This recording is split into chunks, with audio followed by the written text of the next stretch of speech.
Hello everyone, in our previous video we started with our dissolution of partnership firm, okay, and we understood the difference between dissolution of partnership and dissolution of firm, and also we saw what are the ways of dissolution of a firm.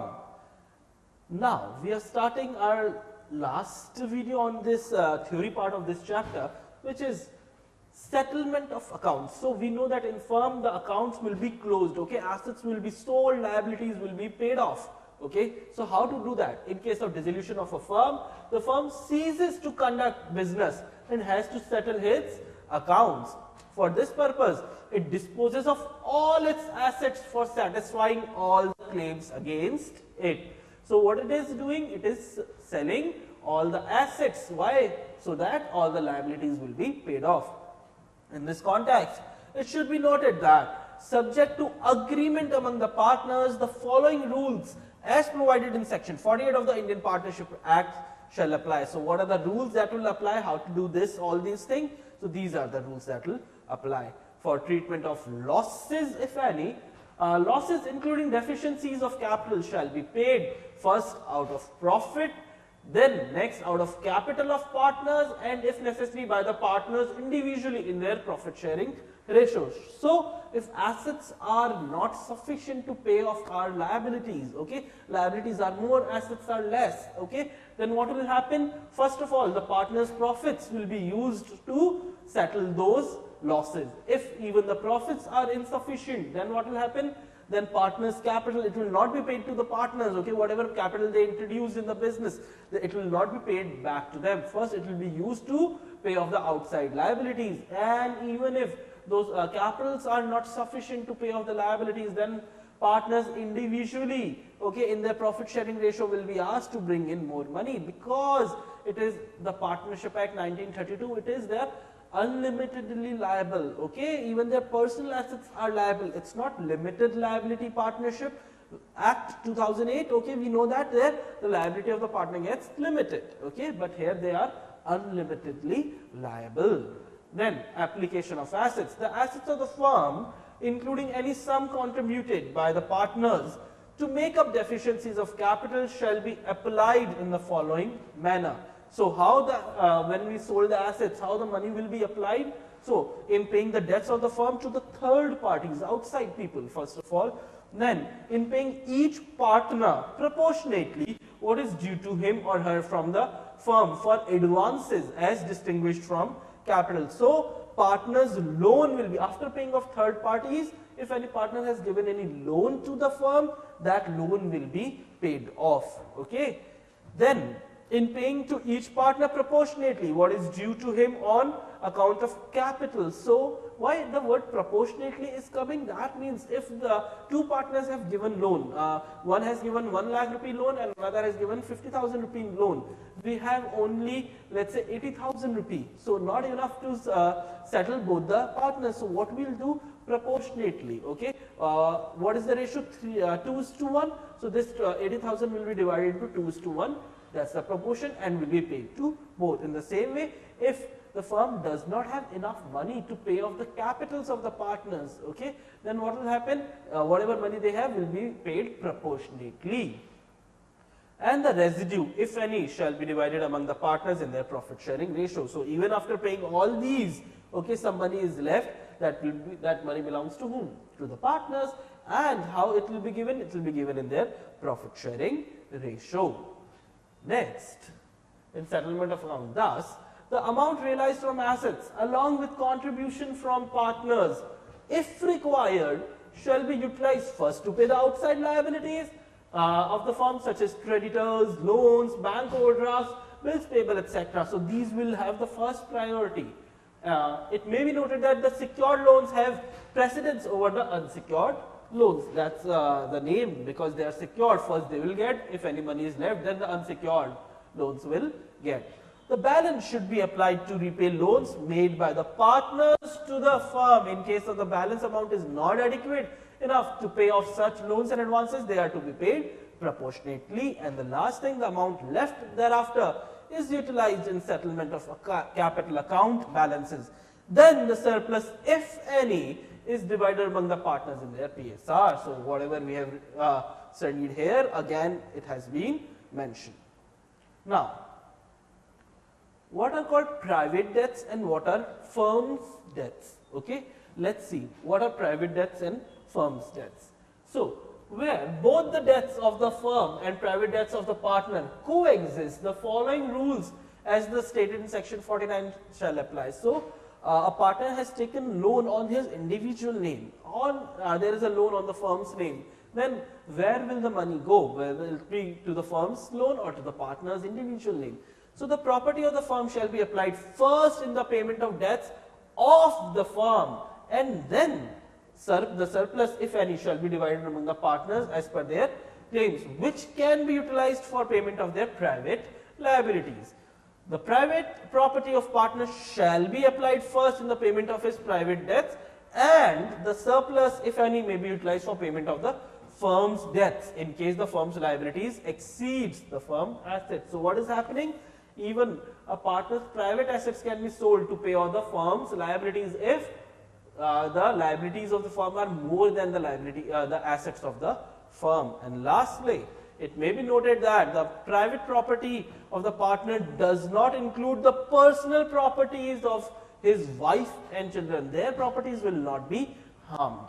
Thus, if the assets of the firm are not adequate enough to pay off the firm's liabilities, the partners have to contribute out of their net private assets minus private liabilities. Okay, whatever extra they have to give it to the firm. Accounting wise, what we need to do? So, when the firm is dissolved, the books of accounts are to be closed, and the profit or loss arising on realization of its assets and discharge of liabilities is to be computed. Then, for this purpose, a realization account, do be very careful. It is not revaluation account. In dissolution, what do we prepare? We prepare a realization account. Is prepared to ascertain the net effect, that is profit or loss on realization of assets and payment of liabilities, which maybe is transferred to the partner's capital account in their profit sharing ratio. Hence, all assets other than a cash in hand and cash and bank balance and fictitious assets, if any, and all external liabilities are transferred to this account. Be very careful, this is very important. What do we transfer in this account? All assets, but except what? Cash in hand, cash at bank, and fictitious assets. Okay, why not? Because in this chapter, students, do remember, we don't prepare a balance sheet. Why not? Because balance sheet means the balances of assets and liabilities are all there. We don't want any balance. We are closing down the firm. So all the assets are sold. There is no asset. All the liabilities are paid off. There are no liabilities. So why do we need a balance sheet? So what do we prepare?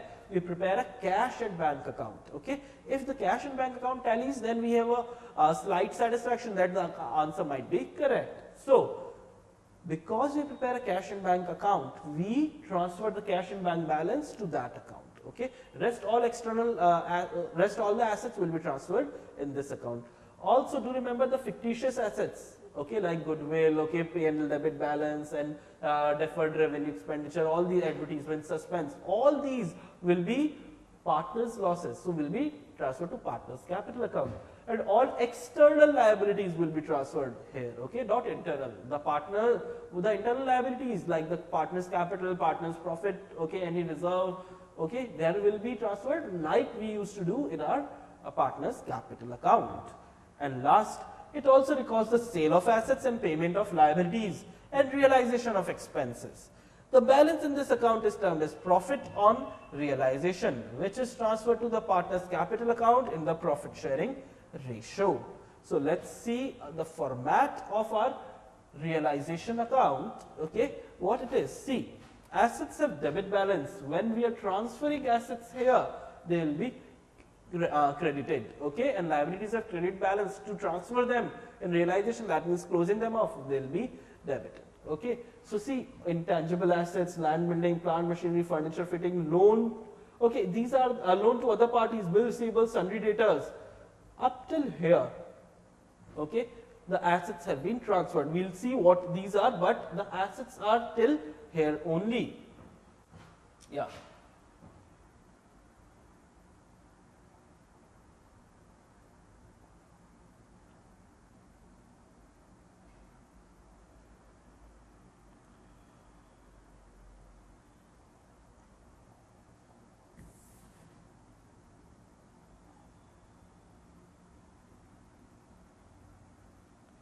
assets transferred.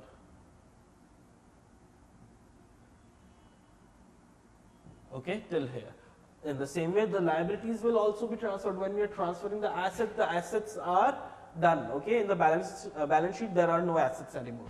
Same way, the liabilities like bank loan, sundry creditors, bills payable, bank overdraft, outstanding expenses, provision for doubtful debt. See, if the provision for doubtful debt we are writing here, the sundry debtors will be at the gross amount. Do remember, and we have to do it like that only. Write the gross amount here and provision separately. You don't have to write the net amount. Okay, so these all are the liabilities transferred.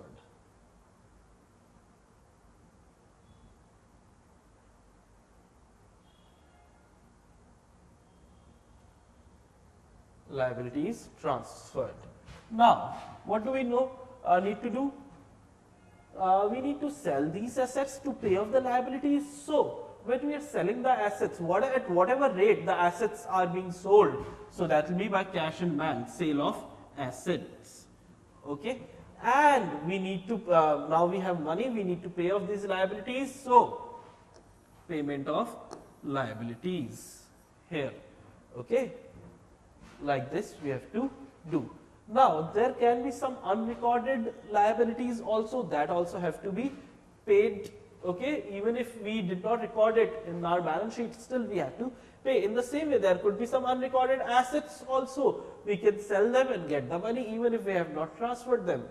After that, what will happen? Let's see.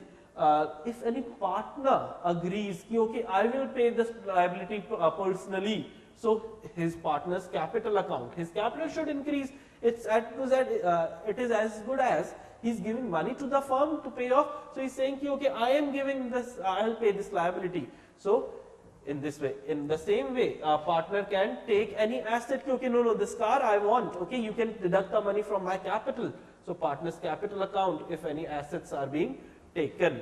After that, like investments, a liability assumed by the partner. Then what we need, if any investment fluctuation fund is there, that fund also will be transferred here. Any specific fund, so that specific liability and for that fund also will be transferred here. Now, if there is any profit, will be divided among the partner, like in revaluation account we used to do in the profit sharing ratio. And if there is any loss, that too will be divided amongst the partners in the old profit sharing ratio. This is it. When we will be doing this, will become very easy. Okay, thank you for watching. From our next video, we will be starting the practical illustrations. Thank you.